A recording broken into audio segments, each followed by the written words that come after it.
When automation looks safe until it moves.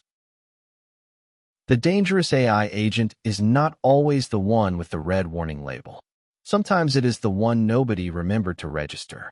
A year ago, shadow AI usually meant a worker using a chatbot without approval. That was already messy.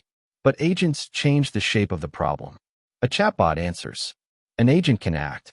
It can touch files, call tools, move data, open tickets, update records, trigger workflows, or ask another system to do the next step. And that is useful. That is also why it needs a control layer. Because once agents start spreading through browsers, SaaS tools, copilots, developer workflows, and internal automations, the first risk is not science fiction. The first risk is inventory. Who knows which agents exist? Who knows what they can access? Who knows which ones can spend money, change records, message customers, or push a workflow forward without another check?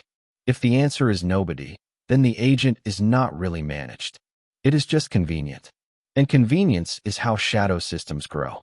The agent does not have to be evil to create trouble. It only has to inherit too much permission. A token here, a browser session there, a plugin that can read one more folder than anyone expected, a workflow that looks harmless until it connects to a real account.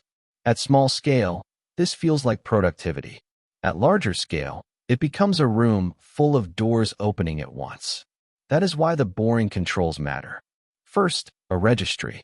If an agent exists, it should be listed somewhere humans can inspect.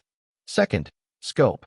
The agent should have the smallest useful set of tools, files, accounts, and actions. Third, proof. The agent should show what it did, what it used, and what artifact came out of the work. Fourth, approval. Some doors stay locked until a human says yes. Publishing, spending, billing, customer messages, destructive changes. Those are not speed bumps. They are the difference between automation and a surprise you have to explain later. The goal is not to ban AI agents.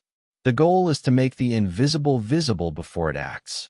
Because the future of AI work is not just more capable agents. It is agents you can see, limit, verify, and stop.